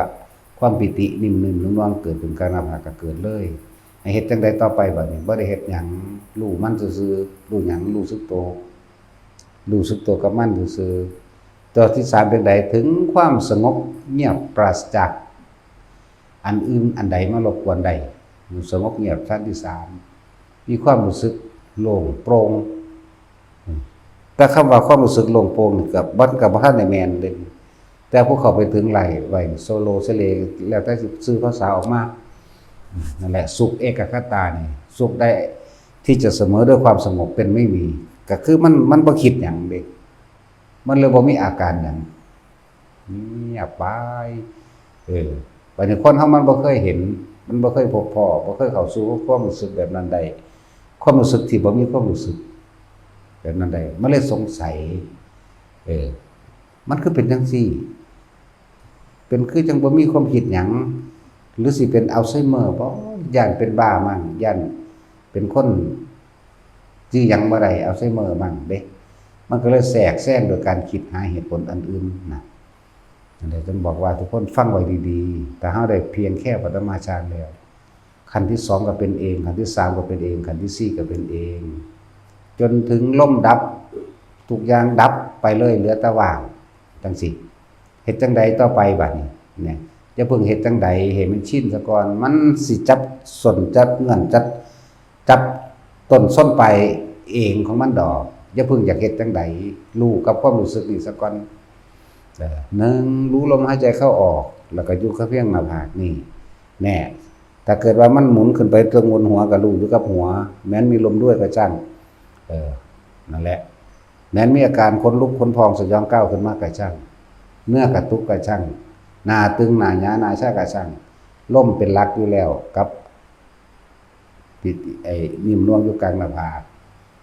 ไม่สิโยกซ้ายโยกขวาโยกหน้าโยกหลังก็ช่างสิ่งแรกคืออย่าถิ่มลมคือบ่ให้ไปคิดหาเหตุผลมันไอ้ตัวรู้สึกเฉยๆรู้สึกตัวเฉยๆนี่มันมีอยู่แล้วนี่รู้สึกตัวว่าขนลุกรู้สึกตัวว่าโยกซ้ายขวาหน้าหลังรู้สึกตัวว่ากระตุกรู้สึกตัวว่าตึงชาตามหน้ารู้สึกตัวว่ามีให้ไตหรือแม่งไตก็ว่าไปรู้สึกตัวว่าเหมือนดั่งไกลก็รู้สึกตัวรู้สึกตัวว่าเห็นแสงกระพริบพับเห็นแสงสว่างรู้สึกว่าได้กลิ่นแปลกๆกลิ่นเหม็นกลิ่นหอมรู้สึกว่าได้ฟังเสียงสิ่งอันเป็นโหยหวนหรือเสียงเทศนาหรือเสียงสวดมนต์หรือเสียงเล่นดนตรีส่วนมากจะเป็นดนตรีโบราณสำหรับเฮาบ่แม่นผู้อื่นบ่ฮู้ว่าเขาสิล็อกบอททอมบ่ก็ว่าลูกของเขาแต่ของเฮามันเป็นดนตรีโบราณบางทีก็สีซ้อบางทีก็เสียงของเสียงกลองตีกลองก็เป็นตีกลองลัมมานาสมัยตะกี้คนรุ่นใหม่บ่รู้จักหรอกตีกลองยาวแห่นั่นแห่นี่จังซี่นะแต่ว่าเฮาก็รู้สึกตัวตลอดบ่ไปคิดหาว่านั่นคือหยังเกิดขึ้นจากหยังไผเฮ็ดบ่ไปคิดหาแต่ว่ารู้แต่ว่าที่เว้ามาทั้งเบิดนี่ก็บ่ได้แม่นว่าเฮาเป็นทีเดียวแล้วเฮารู้เฮาบ่สงสัยหรอกเฮาก็สงสัยเป็นธรรมดาตะกี้ก็เป็นอยู่แต่ว่าที่เว้าให้ทุกคนฟังนั่นว่าคือบ่อยากให้เป็นนานเฮานี่เป็นนานมากๆบ่ต่ำกว่า20ปีตั้งแต่เฮ็ดว่าแล้วเป็นแบบนี้เป็นแบบเคลิบเคลิ้มไปตามเสียงหรือคิดหาอันนั้นอันนี้มันมาจับจุดใดตอนอยู่กับหลวงตาจับจุดใดหลวงตาบอกว่าจะออกจากลมถ้ามึงออกจากลมมันใดก็สร้างมึงก็ทุกข์มานั่นมึงเกิดมานั่นก็เลยเข้าใจความหมายจะออกจากลมบัดเฮาก็นึกขึ้นลมนี่มันต้องรู้สึกตัวนั่นตัวนะและจังมาจับจุดใดบ่อยากให้ทุกคนเนิ่นช้าเสียเวลา บางคนมันก็เป็นบ้าไปน้ำอันนั้นเด้ไปน้ำอันเห็นนั่นเด้แต่อันมีเสียงบอกให้เฮ็ดจังซั่นเฮ็ดจังซี่มันเฮ็ดไปตามเสียงบอกก็มีได้บัดนี้ทั้งมีภาพมีเสียงพร้อมเฮ็ดไปตามนั้นอีกได้บัดนี้นี่นั่นแหละแล้วเฮาบ่ได้เฮ็ดเฮาก็เบิ่งอยู่แต่ว่าเฮาเบิ่งแบบบ่รู้สึกตัวมีความเคลิ้มเคลิ้มหรือเพลิดเพลินไปนำมันมีความเพลิดเพลินไปกับมันทางบ่ค่อยเว้าให้ฟังดอกก็ฮู้แต่เจ้าของนั่นแหละอย่างเช่นว่าไปสู่ป่าหิมพานต์จังซี่แหมโอ้สัตว์อันนี้เป็นแบบนี้เอามันมีอีหลีทุกอย่างนี่วุ่นก็เพลิดเพลินไปนำตัวนั้นแหละเห็นกิเลนจังซี่นะสิงโบราณจังซี่นะเห็นกิเลนเห็นมานิมังกรนั่นแหละเว้าพอทุกคนเข้าใจแน่จังซี่เห็นนาคเห็นเนกเห็นกินนรงนารีเห็นไปเพลิดเพลินไปน้ำมันสร้างน้อยๆเท่าโปรตีนโปรมือนี่ก็มีเด้บ่แม่นโปรมือโปรตีนประมาณนี้อันนี้บ่มันว่าพรายน้ำสร้างน้ำแต่ว่าน้อยๆเห็นบ่แต่ปลาเอิ้นว่าเพลินไปน้ำมันหลายอย่างแม้กระทั่งนกฮัตสบีลิงเห็นไปบักใหญ่เด้ถ้าเอาเว้าซะแม่นสิได้เว้าเลยตัดสินแล้วตั้งใจฟังเลยนกฮัตสบีลิงมองตัดเครื่องหน้ามันสิเป็นง่างสร้างปากมันก็เป็นปากสร้างมีง่าพร้อมบักใหญ่แต่ว่าก็โตเป็นนกเด้โตเป็นนกเป็นสันนกฮัตสบีลิงจังซั่นล่ะจังซี่โอ้มันมีอีหลีนะมีกำลังหลายเด้นกพวกนี้แต่สิเทียบแล้วเหมือนกับเท่ากับช้าง5 เชือกจังซี่นะสิก็มีเห็นไปคือเพลินไปกับมันนั่นแหละนี่ก็เห็นมันบ่จักซื้อสิใส่แล้วก็บ่ปลาหิมพานต์โลดแล้วหนังสือก็สิได้เขียนว่าหิมพานต์ไว้จะมันสิซื้อวางได้แล้วอันนั้นนะภูเขาคันธมาศในป่าหิมพานต์คือเก่ามันก็ได้นั่นแล้วภูเขาคันธมาศก็แปลกได้มีฤาษีพร้อมเลยเนี่ยพวกใส่สุดขาวก็มีฤาษีก็มี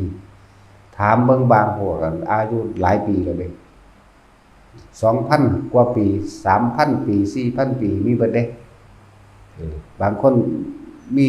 ฮอด10,000 ปีจังซี่แต่ว่าอย่าลืมว่าบ่จริงจักอย่างดอกเด้ออันที่เว้าแค่ว่าสิได้ไปเห็นมาหรือว่าถามเขามาซื่อๆเด้ท่านพระพุทธเจ้าองค์นั้นบ่ท่านพระพุทธเจ้าองค์นี้บ่ก็ถามอยู่ว่าท่านเอาคือบ่ปฏิบัตินำเพิ่นอยู่นี่สงบสุขดีแล้วนั่นมันไปติดความสงบเป็นบ่ล่ะบ่ออกเดินปัญญาบ่ยอมรับฟังเห็นอยู่เขาก็เว้าฟังอยู่ดอกอันแหละเอิ้นว่าเพลินไปนำตะกี้ก็เข้าใจว่าจริงนี่ล่ะ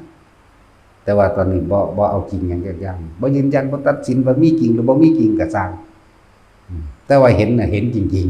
ๆหังบ่ว่าหังมันหังเอามาให้ผู้อื่นเบิ่งนำบ่ได้นะมันก็เลยว่าเห็นจริงแต่เรื่องบ่จริงสิ่งนั้นก็เลยว่าบ่มีอยู่จริงซะแต่ว่าเห็นจริงคือฝันนั่นแหละผู้ใดเอาภาพฝันมาให้เบิ่งได้เดี๋ยวนี้เนาะเทียบง่ายคักบัดนี้ก็บ่เข้าใจอยู่บ่ว่าตัดสินเจ้าฝันว่าไปกรีดยางเจ้าเอาภาพกรีดยางมาหมู่เบิ่งได้บ่ล่ะเนาะนี่นะก็ฝันเมื่อคืนถ้ามีผู้มาแย้งว่าบ่แม่นดอกมึงบ่ได้ฝันว่าจังซี่จังซี่เอ้าก็เฮาก็สิไปเอาหยังมายืนยันกับเขาเขาว่าบ่แม่นก็บ่แม่นก็แล้วเนาะจังซั่นแล้วแม้ของบางอย่างคือเฮาภาวนาจังซี่แหละก็ว่าภาวนานั่นแหละเฮาก็เอามาจากจังซั่นนี่แล้วมาจดไว้มาลงไว้มาพากันสวดกันพองอยู่นี่เนาะจังซั่นแล้วไปหาเบิ่งแหมในตำราเล่มใดมันมีจังซั่นแล้วขนาดตำราเล่มนั้นเล่มประมาณพระไตรปิฎกของอันสอธรรมภักดีแหละแต่ว่าหนากว่ามันใหญ่ๆประมาณนั้นซ้ำนั่นแหละอ่านจบแล้วมันยังหายตัวใดเว้ยขนาดถือไปถือมานำอยู่ นี่ธรรมดาของสัมผัสได้ผู้อื่นก็บายนำได้กันเด้แต่ว่าเขาเบิ่งแล้วเขาคันบ่อยากอ่านเด้ถ้าเขาเป็นอีหยังอ่านหนังสือจังเนาะจังซี่นะเขาก็บายเบิ่งอยู่ได้ล่ะแต่ว่าเฮาอ่านจบแล้วเสือกหายตัวนี้ได้นี่นะเงิดหลายมีพระองค์หนึ่งนานๆจังมาให้เห็นเทื่อนึงแบบก็เอาหนังสือเอามาให้อ่านเอาอ่านแต่เฮาอ่านหนังสือเร็วเนาะภาษาสำนั้นมือเดียวหั่นแหละบ่ได้พอมือได้ล่ะมันจูบมันดูดเข้ามันว่างบ่ได้มันบ่กินฮอดเข้ามาแล้วเริ่มอ่านแต่เพิ่นได้มามันคำมากกับจุดเที่ยงขึ้นตะเกียงขึ้นรถแล้วอ่านอยู่หั่นแหละก้มใส่อยู่แล้วไปจบเอาขอนสิแจ้งได้มาตอนประมาณบ่ายไปจบเอาขอนสิแจ้งเห็นไหมแจ้งแล้วไปกราบหลวงพ่ออันนั้นกราบแล้วหลวงพ่อนั่นเงยหน้าขึ้นหายซ้ำทั้งที่อยู่ในกฎได้นี่กฎหอยอยู่นี่เพิ่นก็นั่งในกฎก็คุยกันธรรมดาคือคนเฮาคุยกันนี่แหละแล้วก็กราบสิกลับมาจริงๆโอ้หายซ้ำแน่คือบ่ได้ยินเสียงเมียนกฎซั่นกลับมาว่าเสียมาเบิ่งหนังสือเล่มนั้นก็หายไปน้ำเพิ่นจังซี่นะแต่ว่าฝันก็บ่แม่นแต่ว่าบ่ฝันก็บ่แม่นอีกเพราะว่ามันไปดึงผู้ใดมาเบิ่งนำบ่ได้จังซั่นแล้วนั่นแหละพูดอาหารหนังสือก็หายแล้วก็มีอยู่ประมาณ3เล่มอยู่เด้อีกเล่มนึงอ่านอยู่เป็นอาทิตย์พุ่นเด้ออันจบแล้วก็หายคือกันนี่จังซี่ก็มีเด้เลยก็เลยว่าของทุกอย่างมันบ่มีอยู่จริงซะเป็นเฮาเห็นผู้เดียวเฮาสิมายืนยันตัดสินกับไผได้เฮาบ่อาจสามารถเอามาให้เขาได้แต่ว่าบทที่พวกเฮาสวดอยู่นี่ก็เอามาจากหั่นแหละใครตัวมันยังจือได้อยู่ทุลาอุทุลามาทุลาตันทุลาปุปาลากันนะอันนั้นแหละจังว่าเอาใส่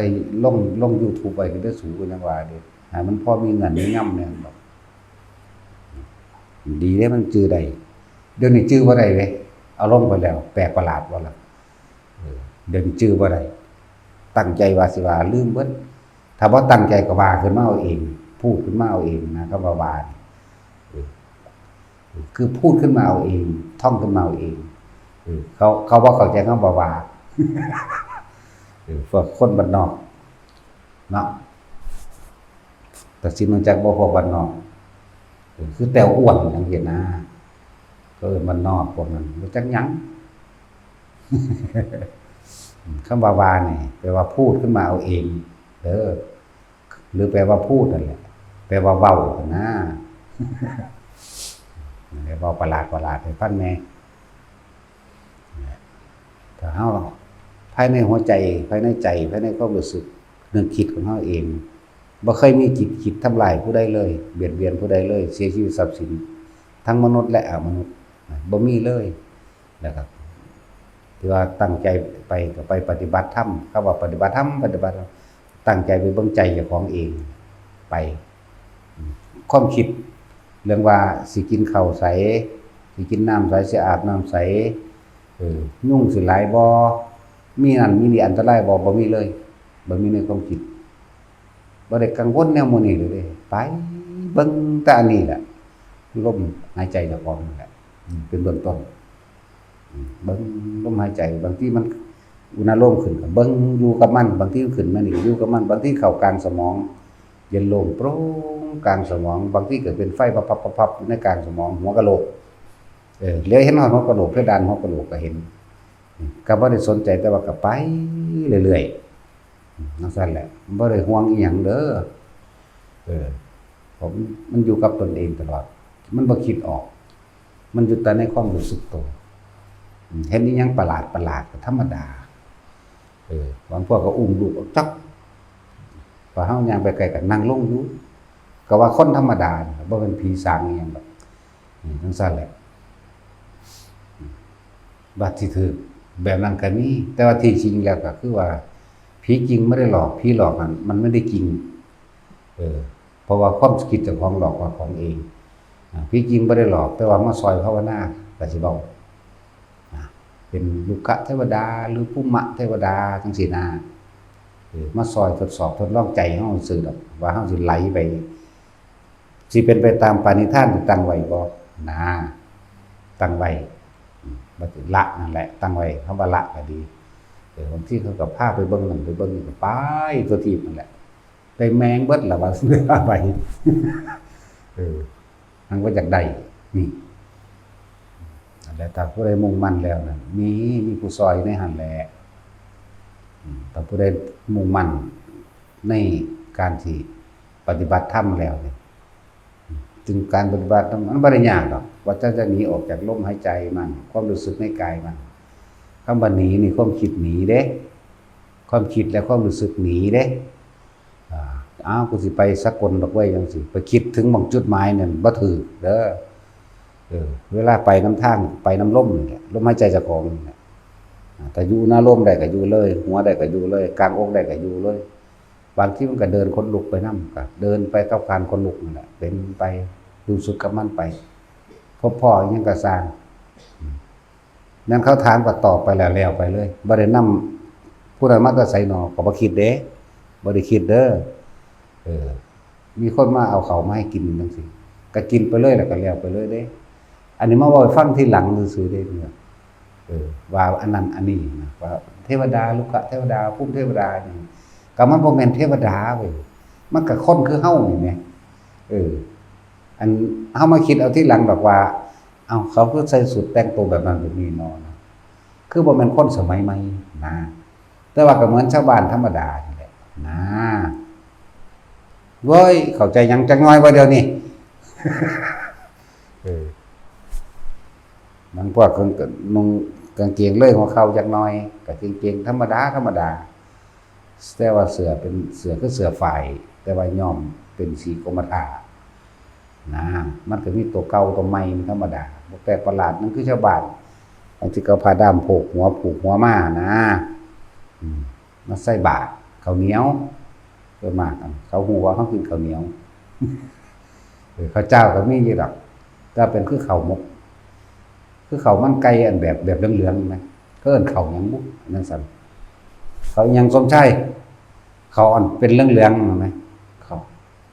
คือข้าวมันไก่เนี่ยแต่ว่ามันบ่แม่นแบบมันไก่เหลืองบ่ข้าวหมกไก่บ่แม่นบ่แบบนั้นแหละข้าวหยังก็สร้างหีแมงนะเดี๋ยวกูสูญแล้วบาดนี้ย่านคนบ่เข้าใจย่านคนบ่รู้จักย่านคนจินตนาการบ่ออกพวกบ่เคยรู้จักหยังมันเลยสูญคือแต่เป็นไปน้ำมันที่มันมีน้ำมันนั่นเหลืองๆเขาใส่กระเปาะเดียวนึงดอกอันนั้นมันงุมแมปลงเฮาแล้วซอยหยังใส่นั่นน่ะลักษณะนั้นแหละเป็นแบบนั้นแหละบ่หลายเด้สำทับพี่เดียวนี่แหละเท่านั้นแหละปอกลงหลังปิดบาทจังซี่ดอกไม้ก็ดอกไม้บ่งามดอกไม้ขี้ลาย2 ดอกยาวๆซ้ำนี่แหละบ่ได้บักใหญ่เพ้อๆเด้ก็เอามาซื่อๆแหละเอามาก็เน็บใส่กกไม้สูงๆไว้จังซี่สิ่งที่ได้มาจากสุดไปว่าเป็นดอกไม้บูชามันเฮาบ่ได้ว่าเขาบูชาเฮาเด้เฮาบ่ได้รับเด้แต่ว่าถือว่ารับถวายพระพุทธเจ้าเลยเด้ที่รับผู้ใดก็สร้างมานี่คือถวายพระพุทธเจ้าเบิดเด้คือเขาไหว้มานี่เฮาก็ถวายพระพุทธเจ้าเบิดเฮาบ่รับบ่ใช่ว่ารับบ่ได้รับไหว้ผู้ใดเด้มีแต่พุ่นเอาไปบูชาเพิ่นเบิดบ่ได้สิไหว้บ่แม่นไหว้เฮาบ่เอานะเป็นพุทธเจ้าเบิดดอกไม้มาถวายมาก็สร้างพุทธเจ้าเบิดถ้าผ่ามาจังเป็นพระพวกนี้จังเป็นหมู่นี่แหละงงงากหมู่นี่แหละจักเป็นยังแบบย่ามให้นอนบ่นอนมานอนแมงยังอยู่ย่ามดีหลายคนเรียกตนมันมาเบิ่งเด้อบาดยามมื้อเว้นแง่ๆอยู่เบิดมื้อโลดจังเป็นแมงยังดุคานี่นั่นแล้วจังให้นอนบ่นอนนี่สงสารเนรหรือสงสารหาแมงบอกเด็กก็คือเด็กเอาไปพักผ่อนได้แล้วว่าสั่นมาเบิ่งเด้อ ผู้ใดอยากรู้จักยังมันแง่แง่นั่นน่ะโอ้ยถึงเวลาพักนี่ไปพักหยังนี่มันมาพักแก้มนี่แหละออกจากนี่มันก็บ่นอนเด้มันสิไปเล่นต่อจังซี่แล้วแต่ว่ามันก็เก่งกับพวกทวงคือแบบฟ้อนบวชเก่งก็ตัดสินอยู่เนาะเก่งก็สมชายอีกสมชายขนาดมีอะไรบวชแล้วมันยังโอ้ยเดี๋ยวยังก่อนว่าจะรีบไปไหนว่าเด้โอ้ยบักหาวจะรีบไปไหนสั่นเดี๋ยวหางเก่งก็สมชายอยู่เก่งก็ตัดสินพร้อมตัดสินเฒ่าปานนี้ยังบ่บวชอยู่เนาะมันยังบวชแต่น้อยอยู่แต่ว่าฟาดหัวคือเก่าล่ะโปะเอาคือเก่าออกจากนี้บ่ได้นอนเด้อจักมันสิไปเล่นไหแมงทางใดเด้นี่สั่นแล้วถ้าออกไปทางคุณพวกนั้นเดือดร้อนครูบาซ่าอู้ยสวยแล้วกูยังอีกผู้นึงโดดตั้งนี้ครูบาถูกบ่โดดตั้งนี้ดินโมมาแล้วหวายเคาะประตูเปิกตั้งนึงโดดตั้งนี้แล้วนี่ไปอยู่ของไม้ที่ธรรมดาบ่สั่นแล้วแหละหลายอย่างแต่ว่ามันก็เก่งอยู่เก่งก็ทุกคนพวกบ่บวชนั่นแหละมันยังอยู่ได้อยู่2 ปี 3 ปีนี่แล้วนี่3 ปีนี่แล้วเนาะ3 ปีแล้วเด้อมันก็ทนตีนทนมืออยู่เด้อตีก็ตีบักเก็บพุ่นเด้อเวลาถึกแสมานี่ถามเอาละว่างั้นครูบากับแก่ตีกับหลวงพ่อตีจะเอาใดเอาครูบากับแก่ตี10เทื่อก็บ่สู้หลวงพ่อตีทีเดียวก็ซั่นแล้วมันจะให้ไผตีให้ครูบามันก็บ่ให้หลวงพ่อตีบ่ถึกแต่ละเดือนธรรมดาบ่ตีดูดอกตีทีเดียวไปแย่เข้าบักทีเดียวรถน้ำตาใหญ่ปกๆไปได้บัดสั่นแหละฝึกความอดความทนมันตัวก็บ่เก่งสิทนได้บ่เนาะฝึกความอดทนมันก็พยายามบ่กับมันอยู่เด้นั่นนี่ล่ะไปฝึกมาจากผู้ลังกาฝึกนอนบ่ได้ฝึกจังได๋ฝึกนอนสั่นแหละหลายอย่างก็ดอกมันก็เก่งก็ดอกบอกให้มันเว้าให้เขาฟังแน่อันเห็นผีเป็นจังไดผีเมสซี่กับเงาดำๆเข้าไปในเสาไม้แล้วผีเมสซี่เข้าไปในข้างกำแพงโขดหินมันนั่นน่ะมันก็เห็นอยู่เด้นั่นแหละมันก็เห็นอยู่ในหั่นเห็นหลายอย่างอยู่เดี๋ยวพนังบ่ค่อยเว้าถือว่ามันก็เก่งอยู่ดอกแต่ว่าเก่งมันสิอยู่ฮอดปานนี้บ่ถึงว่าสู้กับเจ้าของเอานี่ก็เป็นบุญเขาสั่งสมมาเด้เขาจังมาแนวนี้แต่ไปอยู่ทางนอกเด้หากบหาเขียดหาปูหาปลาฆ่ามดดำมดแดงไปเป็นบาปเป็นกรรมของเจ้าของอันนี้มันหยุดงดเว้นการฆ่าเด้อหมดนั่นหมดนี่จังซี่คนอยู่ทางนอกเล็กน้อยซะนี่เด้หายิ่งขี้กระปอมงุ่มปลากัดไปจังซี่หาแนวเล่นเอาไปทั้งเล่นนั่นบ่ล่ะอันนี้เขางดเว้นการฆ่าการลักได้ล่ะนั่นแล้วจังได๋น้อยมันก็ชิมหาดีอยู่นะวันเด็กน้อยซ้ำนี้เด้ไปไสวะนี่มันสิมาอยู่จังซี่บ่เดี๋ยวมันฆ่าพ่อฆ่าแม่มันเอาเงินเติมโทรศัพท์เนาะอันนี้มันไปสัตว์เอาครูบาถูกครูบาห่างเบิดเด้อแม่ครูห่างให้กูเบิดเด้อแม่บางทีสมน้ำหน้ามันพวกกันก็เลยบ่หายมันมันก็เล่นอยู่แต่ว่าเล่นถ้ามีหน้าที่ตอนเช้าบ่มาปลุกหลวงพ่อก็ถูกตีเด้เนี่ยแต่ว่ามาตลอดแต่ว่าเรื่องเป็นห่วงหลวงพ่อห่วงกว่าหมู่มาจอบเบิ่งเด้จอบเบิ่งแล้วลิบขึ้นไปดึกๆจังซั่นแหละ เนี่ยมันสันเขาแล้วจังสิถ้ามันต้องเร่งเวลาไว้เด้เล่นได้แต่ถ้าปกครองในนาทีนี่เปี้ยหรือบ่แม่นฝ่ามือเด้บัดนี้แสไม่ไผน้อยดอกบ่ใหญ่ดอกซั่นแหล้วเล่นได้อยู่แต่ว่าหน้าที่ต้องบ่ขาดมื้อนึงเพิ่นบ่ทำบัตรมันก็จังเปี้ยเดียวมันก็ยังทำอยู่เดี๋ยวนี้ซั่นแหล้วนั่นแหละอย่างน้อยเขาก็บ่ไปฆ่าสัตว์บ่ไปลักม่วงมะขามไผคือเฮาตะกี้ดอกเฮานี่หันเก่งพุ่นแล้วหาอยู่หากินที่ก็เอามาเล่นยิ่งขี้กระปอมหาแมงข้ามแมงขับขุดหนูงูอยู่ใส่เห็นบ่ได้ขาใช่แล้วเขาบ่ได้เฮ็ดได้บาดนี่นั่นมันดีกว่าเฮาอยู่ตัวนั้นนะหาหลักหมกม่วงเขาเจ้าแน่หาหลักหมักงิ้วไปแลกขนมขี้เกียมตะกี้มันบ่ได้เป็นหลักหยังเลยบ่อึดบ่ให้มันกินมีแต่คนเอาให้บักแตงโมกับหักแตงโมใส่บาตรหาเลิกมือกับหมักทุเรียนเขาใส่บาตรได้เลยนะเพิ่นทำทาแลนแกล้งเขาเด้บาดเขาแกล้งขึ้นเขาบอกโมที่ใส่อันนั้นนี่แน่น้อยทาแน่แลนเซินไปดับขึ้นมาดิมันเขาก็บอกแตงโมใส่เต็มบาทนี่ใส่เขาก็ว่านี่ซั่นแหล้วก็ดีคือกันนั่นแหละมีหมาหน่อยก็ได้หยอกเนาะอันนู้นก็บักทุเรียนบอกเขาจะว่าเอาบักพร้าวให้จากแซงนึงว่าใส่มันแบกก็บอกพวกนี้จะไปจกบาทมันก็ปล่อยมันไปว่าคือความอดทนความพยายามแต่เป็นเด็กน้อยเอาแต่ใจมันก็ลุกหนีต่อไปบัดนี้พ่อแม่ถ้าเอาแต่ใจมันก็น้ำงอนลูกเนาะอันนี้มางอนแม่กูติดแสใส่ฮอดพ่อมึงพุ่นลองเบิ่งแม่ทั้งพ่อทั้งแม่มึงกูตีรวบ3พุ่นเด้อ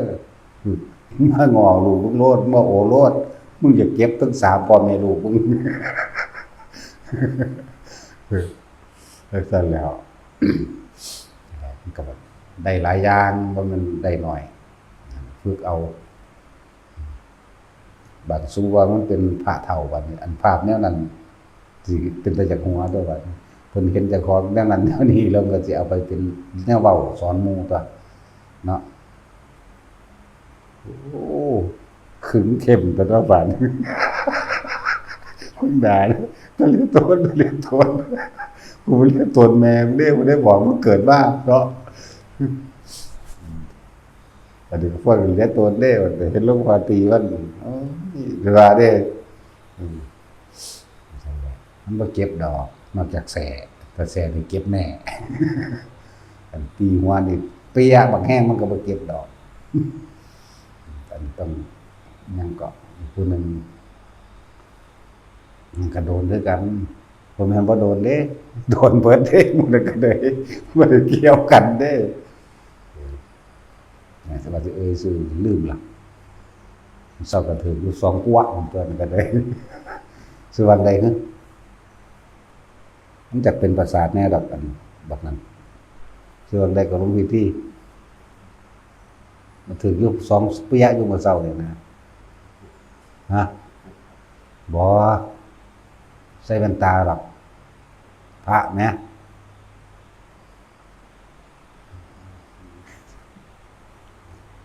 นั่งอยู่ทั้งนั้นแหละแม่ปฏิคิดซื้อออกมันบ่ออกเลยซื้อวางเลยเราบักหาเนี่ยโอ้ยกูศูนย์แล้วเนาะบาดฮะสว่าไส้แปลว่าหมาบอกถึงจุด2ไปเนี้ยอยู่เด้นั่นแหละซื้อว่าไส้นั่นแหละมีเปียเดียวอัน2เปียสั่นแล้วมันเศร้าประสาทในเราจะถามไส้จักแปลว่าไส้นี่ตาไส้เพราะว่าได้จักว่าพวกประสาท ก็อยู่ความหรือว่ามันยาสีทัญญามันเบิดบ่หรือแนวใดฝึกความอดทนวันนี้แหละผู้ใดก็ดีตะกี้ห้องลำบากก็นี่หรอกทุกข์ก็นี่ทุกข์ก็นี่บ่ได้เทียบกันดอกกดจังสิเอาผ้าอันนี้ได้เฮ็ดเอาบ่ได้แม่นเป็นมุ้งเป็นหยังยังเย็นยังดีเด้อเอาผ้าจีวรเก่าๆนี่ไปหยิบใส่กันสิเป็นกฎแล้วมันก็มีขายแบบนี้เด้มันเป็นห่มเก่าเลยตะกี้จักบอกห่มที่มันเป็นอันคือใบตาลนี่เด้ตะกี้เปื่อยเด้แต่ถือฝนน่ะโอ้ยเดี๋ยวมาใส่ผูกเอาตุ้มตอนยามเด้ออยู่นี่สบายบ่อึดก็บ่ให้เครื่องกรองน้ำผ่ากรองน้ำอีกหยังก็เอามุ้งขาดนี่แหละไปใส่ก็เป็นกรองกันเลยกากะกาอีนี่แหละกาดำๆต้มบ่แห้งเด้นั่นแหละไปอยู่แต่ละหม่องอย่าคิดว่าสิเลิศหรูเด้ออันนี้มันเป็นกุฏิ5 ดาวเด้นี่หรือ8 ดาว11 ดาวคุณบุ๊อยู่นี่นั่นแหละเพิ่นบอกนั่นตอนคุณเด้อ4 เซนตารางตะกี้ศาลาสูงๆใหญ่ๆเนาะศาลาแต่เขาเจ้านะกุดกับเขาเจ้าก็บ่แม่นกุดแบบนี้เด้เป็นหลังขึ้นแบบโบราณตะกี้นะนอนก็นอนทั้งใต้ดินนั่นเด้ล่ะบ่ได้ไปนอนเทิงส้วมก็บ่มีหาข้าวปลาเอาไม้แกงเอาอยากว่าล่ะไปทั้งใดก็ย่างเอาเด้โอ้ยอันนี้ขี่รถเวินไปเจ็บใครได้ป่วยก็อดเอาได้บ่ไปเด้หาหมอก็เลยอันนี้มีคนขับรถให้แซงคิวเขาแต่ว่ารู้สึกว่ามีแต่ผู้อสเนาะเป็นยังจังไรอ้อยเขาคือสิตายเบิดโอ้ยเราก็บ่ให้มันเลินนั่นบ่สูจังว่าอดเอาแน่ยังก็เลยเนาะแต่ตะกี้ทั้งยังมันไข่เอาบักฮวงป้อมากัดกินโลดมันก็เศร้าเองตัวบักฮวงหลอดบ่ได้แม่นไฟฟ้าบ่ได้มีไฟฟ้าซุมื้อนี้ยังโซลาร์เซลล์พกแบกใส่ลังไปแต่ละคนโทรศัพท์มันนั่นมีเบิดโลดอันนี้บ่มีหยังเด้อกาแฟก็กาแฟกาพญานาคกาแฟจวดกากวงกาพญานาคมันสั้นแล้วแต่ฝนตกนี่มึงแล้วสาดบานขนาดเอาใส่ถุงมัดไว้ป้อมไว้มันก็ยังซึมเข้าได้ต้องรอให้มันแห้งซะก่อนเด้เทียนกันเทียนเหลืองๆนั่นน่ะเทียนน้อยๆเทียนใหญ่บ่ค่อยมีเด้เทียนเป็นถุงน้อยๆไงเทียนน้อยๆครับบ่แม่นอันใหญ่ๆสำโพกมือยาวๆเด้โอ้ยทรมานก็ยังมีธรรมดาพวกเขาจังแม่นยังแล้วมีแต่กรรมฐานสำอางเบิดเอาโลดบ่จักว่าคุณนางดอกกรรมฐานสำอางนั่นแหละก็อดเอาแน่ล่ะอีหยังก็เลยอยู่นี่โอ้ยหยังบ่มีเน็ตเนาะยากแต่น้ำเน็ตโอ้กูเกิดหลายตะกี้เฮาบ่ได้มีจังเน็ตยากฮอดน้ำเน็ตเด้เนาะนั่นแหละหลายอย่างอยู่ดอกเตรียมมาเทียบให้ทุกคนเทียบกับเพิ่นแน่เทียบเพื่อให้เจ้าของอดเพื่อให้ของทนเพื่อไปความทุกข์ยากลำบากบ่แม่นว่าเฮ็ดไปตามใจกิเลสที่อยากได้อยากเป็นอยากเอาจังซั่นเด้คิดว่าบ่มียุ่งบ่พูดหลายคักคือหยังนี่3-4 โมงแรงแล้วเอาระบาดนี่เวลามันออกแล้วเบิ่งๆล่ะแต่ขึ้นผู้ต้องขึ้นไปสูงๆจังบ่มียุ่งแต่อยู่ทางต่ำนี่มีแน่แต่ขึ้นผู้ก็ได้ต้องขึ้นไปทุกทางสูงมันบ่มีหรอกหลายอันหลายอย่างแค่เอามาสรุปให้แต่ละคนหาวิธีที่ง่ายให้ได้นี่ถ้ามันยากเลยเดี๋ยวทำสมาธิอหยังก็ว่ามันเป็นล้านเทื่อบ่ได้บ่แม่นหาก็เฮ็ดเป็นล้านเทื่อพุ่นเด้ออันนี้เฮ็ดเทื่อเดียวนึงดังเขาบ่ได้เฮ็ดทำฝันเอาซื่อเอามาถามเนาะ ฝันเอากับวันนิมิตอุ้ยมื่นตาเห็นอยู่มันก็ยังเฉยๆอยู่นั่นแหละไว้ทุกคนอดเอาอันนั้นอันนี้เนี่ยถามเจ้าของได้บัดเกิดมาเพื่อหยังสิต่อสู้เพื่อหยังเรามันได้หยังและจุดหมายของชีวิตคือหยังนั่นแหละสู่ผู้ใดก็ช่างเถอะสู่กับตัวเองมันดีที่สุดนะครับต้องสู่กับตัณหากับอุปทานตัวเองความคิดของเขาเองนะสู่มันให้ได้ควบคุมมันให้ได้วิธีก็บอกสมือนะลมหายใจของเอาสมาทาน